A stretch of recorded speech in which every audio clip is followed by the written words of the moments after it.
Shalom, ndabaramukije cyane. Ndabifuriza amahoro ya Kristo Yesu mwaganze imitima yanyu. Ndabakunda cyane kandi Imana ibahezagire ngene muhoramo kwikirana bino biganiro mukabisangiza abandi. Mushishikare kandi ndashima Imana kubw'intaye numva z'abantu benshi. Imana iri kiragirira neza biciye mu ijambo ry'umunsi. Mushishikare bavandimwe, ari gihe ushobora kwisangiza umuntu ugasanga ari ryo yarakeneye rigahindura ubuzima bwiwe bwose. Yesu abahezagire. Ijambo ry'uno munsi ndakwifurije guhura n'abantu batatu. Aroni na Huri na Baruzilayi. Ndashaka kuvuga ku bantu batatu. Ndashaka kuvuga Aroni na Huri na Baruzilayi. Aba bantu batatu ndabakwifurije guhura nabo mu buzima. Aba bantu barakenewe cyane mu buzima bwacu bwa misi yose guhura nabo. Aroni na Huri na Baruzilayi. Dusome mu gitabo cyo kuvayo. Igice cya 17 umurongo wa 8. Maze haza Abameleki baterera Abisiraheli i Refidimu. Mose abarira Yosuwa ati dusobanurira abantu ubajane murwanye Abameleki, naje jewe nzohagarara ku mpinga y'umusozi nitwaje inkoni y'Imana. Abanzi bari baje gutera Abisiraheli bari mu rugendo rwo kuja Kanani, bageze ahantu hitwa Refidimu. Mose abwira Yosuwa ngo genda uje kugura urugamba, naje ndazamuka inje ku musozi. Umurongo wa 10 umurongo wa 9. Yosuwa agira nkuko Mose yamubariye nyene, aja kugwanya Abameleki. Mose na Aroni na Huri baraduga baja ku mpinga y'umusozi. Mose na Aroni na Huri. Igikorwa gikomeye cha Aroni na Huri nikiye? Ni igikorwa cyo gushigikira umuntu mu masengesho. Bene data, nimba hari ikintu nabonye gifise imbaraga muri buno bwami bwa Kristo Yesu twajemo, nukugira abantu bagushirikira bashobora kugusengera bakakuvuga mu izina ryawe. Aroni na Huri bagiye bajanye na Mose ku musozi. Yosuwa aja kugwana. Dusome gato mwumve. Maze Mose yamanitse amaboko, Abisiraheli baranesha. Ngo yamanure Abameleki bakanesha. Nukuvuga ngo kunesha kwa Yosuwa kwari guhagaze mu maboko yande ya Mose. Maze amaboko ya Mose araruha, babiribuye bararimutega agicarako. Aroni na Huri bagumya amaboko yiwe. Turakeneye Aroni na Huri kugira ngo baze batugumya amaboko muri kino gikorwa cy'Imana. Ukabura umukozi w'Imana ukuranyumviriza, urakeneye Aroni na Huri kugira ngo baze bagufashite amaboko. Bene data, mureke mbabwire, ni ikintu ciza cyane wewe uhora ukurikirana kino kiganiro cy'ijambo ry'umunsi. Reka ndagusaba ikintu kimwe. Urashaka kumbera Aroni na Huri, urashaka kunsengera, urashaka kwatura ijambo ryiza ry'Imana ku buzima bwanje. Urashobora kuvuga ngo man, uriya mukozi w'Imana yamatwigisha ijambo ry'Imana ku munsi ndamusengeye, mbera ndabigusabye umbere Aroni na Huri. Aroni na Huri babaye maso ku buryo Mose umwe yaje ngaha undaza ngaha, baratega amaboko ya Aroni na Huri, baravuga ngo mana turayemufata kugeza Yosuwa arangije urugamba. Umwe ku ruhande rumwe uwundi ku rundi, amaboko yiwe araguma gushitsa izuba rirenze. Turakeneye abantu badufata, turakeneye abantu badufasha amaboko, turakeneye abantu badusengera, turakeneye umuntu, urakeneye umuntu iruhande. Bene data, hari igihe umuntu agenda n'abantu benshi, ugasanga ukwegera n'abantu benshi, uwo mu bantu mugendana niyo murangije, niyo mutandukanye, nta nisengesho musenga. Reka kugendana n'abantu batagufitiye akamaro. Reka kugendana n'abantu batagufitiye akamaro. Gendana n'abantu bashaka gufata amaboko. Sifa kwa Mungu. Aroni na Huri bagiye ku musozi, bajana na Mose. Yosuwa aririkisha inkota abantu bose b'Abameleki. Uhoraho bariya Mose ati ni wandike ibyo mu gitabo bibicibutso. Amen. Wewe urashaka kubera Aroni cyangwa Huri umuryango wanyu. Wewe bera Aroni umuryango wawe. Haguruka fukamira biwanyu. Kubera hari Abameleki baza gutera, hari Abameleki baza kurondera, hari Abameleki baza kurondera ibyo bashaka. Haguruka fukamisha amavi yawe, tabara umuryango wanyu, utabaje amavi yawe. Sifa kwa Mungu. amen. Wewe urashobora kubera Aroni umuryango, urashobora kubera abo muvukana. Anga hari ibintu byinshi bitari byo. Hari abameleki batera mu miryango, abameleki ugasanga barateye.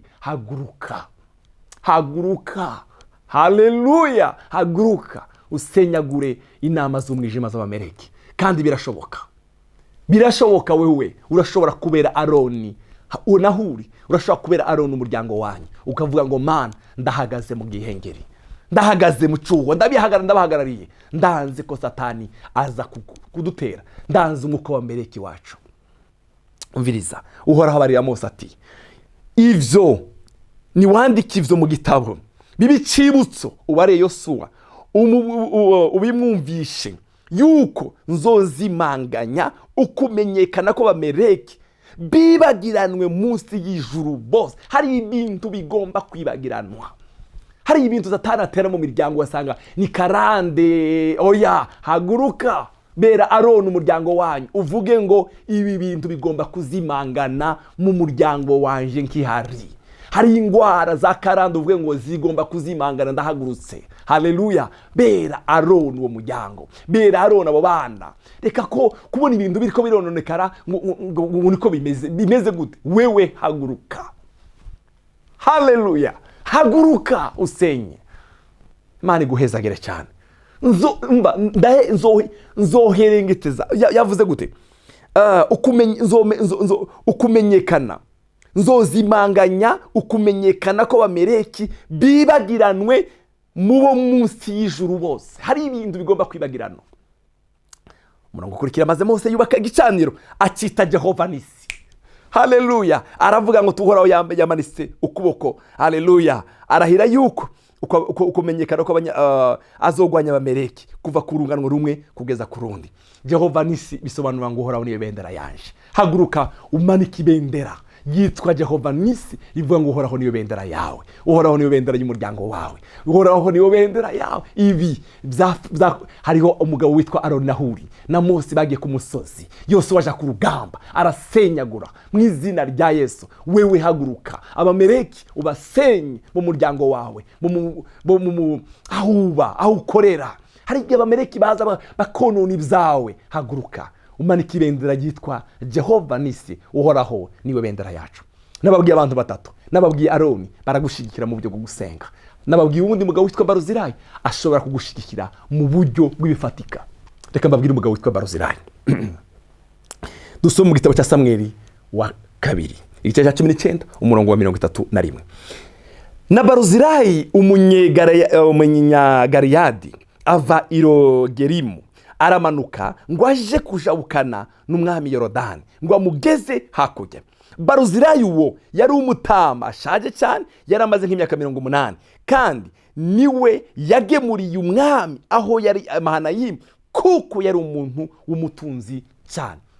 Baruzirayi yari umugabo w'umutunzi. Dawudi yari yahunze umuhungu w'iwendwe witwa Absalomu, ahungira ahantu hitwa Mahanayimu, ababaye adafite icyarya, adafite ikintu na kimwe. Umugabo witwa Baruzirayi araduga.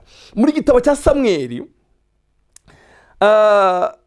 havuga ibintu 15 Baruzirayi yagemuriye Dawudi. Reka mvuge mu bitatu.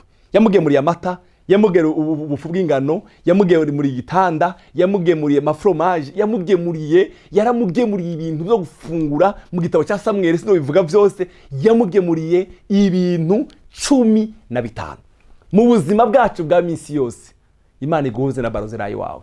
Umuntu wese mwisi akeneye umuntu, arakeneye umuntu, arakeneye umugisha, arakeneye umuntu. Jewe ndiko ndatanga ikiganiro, ndakeneye umukameramani uri imbere yanje, ndakeneye uri kurabikora, ndagukeneye wowe ubyumviriza, ndakeneye uburyo bwo kubikora ibintu. Umva, umuntu wese akeneye umuntu. Ndakanda kwifurize ngo Imana iguheze Baruzirayi wawe. Uriya Dawudi ari Mahanayimu yahunze, ababaye, ahura n'umugabo witwa Baruzirayi. Baruzirayi aragenda aramugemurira, aramuha ibyo yarakeneye byose. Umurongo ukurikira akavuga ngo, maze umwami abarira Baruzirayi ati, ngwino tujabukane, nanje nzokumarira byose dushitse iwanje i Yerusalemu. aramubwira ngwino nze kwitura ineza yawangiriye. Ariko Baruzilayi yishura umwami ati mbega ugira ngo nshigaje imyaka ingana iki yotuma ndugana nawe i Yerusalemu mugenzi. Umurongo wa 36 tukavuga neza, erega icyari kinzanye kwari ukukujabutsa Yorodani gusa kakwegeza imbere. Uhure na Baruzilayi akwegeza imbere, ari mu rudandazwa, ari muri ministry, ari igikorwa umva urakene Baruzilayi akwegeza imbere. Ndakwifurije ngo Imana iguhuze na Baruzilayi wawe. Umva Baruzilayi yabwiye Dawudi ngo erega icyari kinzanye kwari ukukujabutsa Yorodani gusa kakwigiza imbere mugenzi. None icyo nicyo cyotuma urinda kumpa ingororano ingana gutyo ga mwami. Baruzilayi yari umugabo w'umutunzi, arabwira umwami ngo nta kibazo, icyari kinzanye naraguhembuye, naragugemuriye, ndakubuje ukije Yorodani, genda amahoro. Urakeneye umuntu akwegeza imbere, urakeneye umugabo witwa Baruzilayi. Nababwiye abantu batatu, turakeneye Aroni na Huri badushigikira mu bikorwa mu gusenga. Wewe uragomba kubera Aroni umuryango wawe, ubuzima bwawe, ubuzima bwabo muvukana. Icya kabiri turadukeneye Aroni na Huri, tugakenera n'umugabo witwa Baruzilayi. Baruzilayi aza kugira ngo agufashe mu byo ukehaniwe, mu byo ubuze, muri bya bindi. Hari ahantu ukeneye umuntu, hari icyo ukeneye mu mafinanse yawe, Imana iguhuze na Baruzilayi. Imana iguheze Baruzilayi, Imana iguha umutima wa Aroni na Huri wo guhagarara mu gihengeri uhagarariye ibyawe kugira ngo bamereke ntibaze konona umugisha Imana yaguhaye. Reka dusenge. Mwami Yesu, turakeneye uyu mutima Aroni na Huri bari bafise wo kuja gushikira Mose mu gikorwa ciwe. Turakeneye guhura na Baruzilayi mu buzima bwacu. Turakeneye umuntu atwegeza imbere. Mwami, hariho abantu bagumye hamwe ariko barakeneye abantu babegeza imbere mu bikorwa byabo bya misi yose. Barakeneye umuntu abegeza imbere. Urakoze mu izina rya Yesu Kristo umwami wacu. Amen.